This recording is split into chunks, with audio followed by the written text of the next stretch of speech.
श्रद्धा से जो किया जाए वही श्राद्ध कहलाता है। सनातन धर्म में जहाँ एक ओर पूजा अर्चना का महत्व है, वहीं पितरों का स्मरण और तर्पण भी उतना ही आवश्यक है।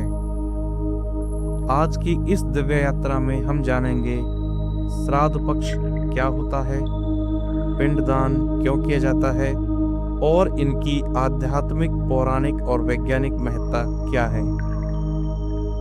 श्राद्ध पक्ष या पितृपक्ष भाद्रपद मास के शुक्ल पक्ष की पूर्णिमा से लेकर आश्विन कृष्ण अमावस्या तक के 16 दिन होते हैं। इन दिनों को पितरों का समय कहा गया है। ऐसा माना जाता है कि ये 16 दिन हमारे पूर्वज धरती पर आते हैं और अपने वंशजों से तर्पण, जल और श्रद्धा की अपेक्षा रखते हैं। गरुड़ पुराण में उल्लेख है, श्रद्धा यत् क्रियते तेन श्राद्धम, जो श्रद्धा से किया जाए वही श्राद्ध है। पिंडदान क्या है और यह क्यों किया जाता है।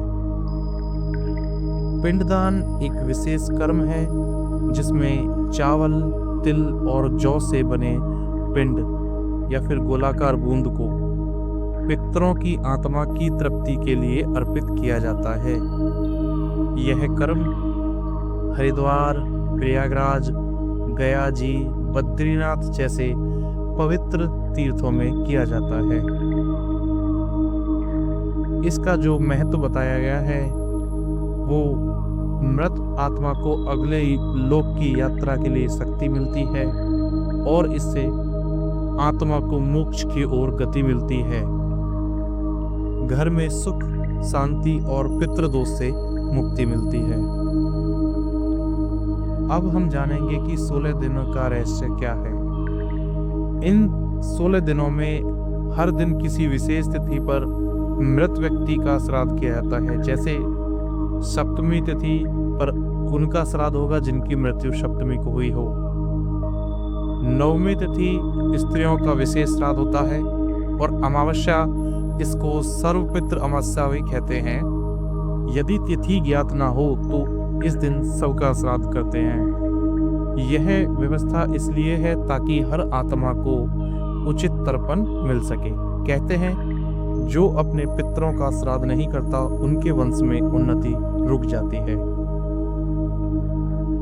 इसके पीछे की जो पौराणिक कथा हमें देखने को मिलती है वो महाभारत काल से आती है। महाभारत में एक कथा आती है, जब भीम ने गंगा किनारे श्राद्ध नहीं किया तो पितरों ने स्वप्न में आकर शिकायत की कि उन्हें अन्न जल नहीं मिला।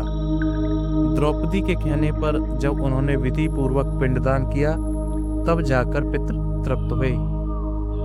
इस कथा से सीख मिलती है कि श्राद्ध केवल रस्म नहीं है, यह एक आत्मिक कर्तव्य है। अब श्राद्ध नहीं करते तो ऐसा माना जाता है कि पितृदोष हमारी कुंडली में लग जाता है। कहते हैं अगर पितृदोष कुंडली में हो तो बार बार कष्ट होता है, विवाह में रुकावट होती है, संतान सुख की बाधा हो जाती है, आर्थिक अस्थिरता हो जाती है।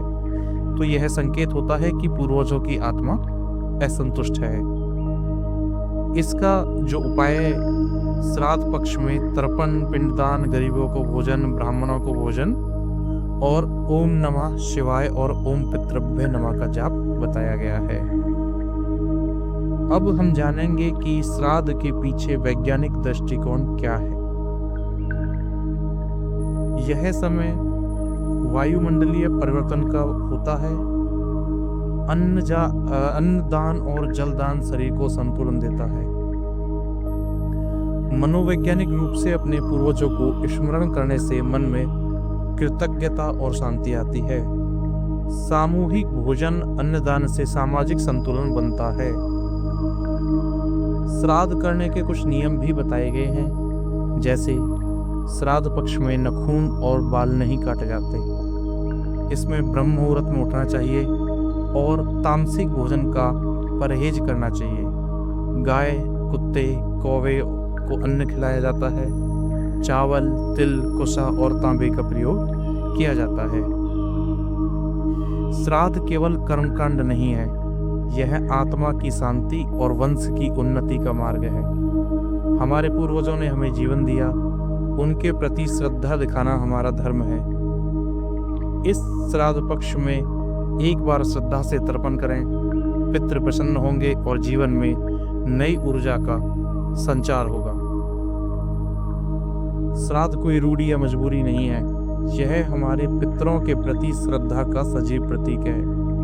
उन आत्माओं के प्रति कृतज्ञता जिन्होंने हमारे जीवन की नींव रखी। जैसे वृक्ष की जड़ें मजबूत हों तो शाखाएं फलती फूलती हैं, वैसे ही जब हम अपने पितरों को तर्पण करते हैं तो हमारा वर्तमान और भविष्य दोनों संवरते हैं। आइए इस श्राद्ध पक्ष में एक दीपक जलाएं अपने पूर्वजों की स्मृति में, एक अन्न का कण दान करें उनकी तृप्ति हेतु, और कुछ क्षण निकालें आत्मचिंतन के लिए। जिनके जीवन में कुछ रुकावटें चल रही हैं उन्हें भी यही संदेश है, पितृ संतुष्ट होंगे तो जीवन की राहें भी प्रसन्न हो जाएंगी।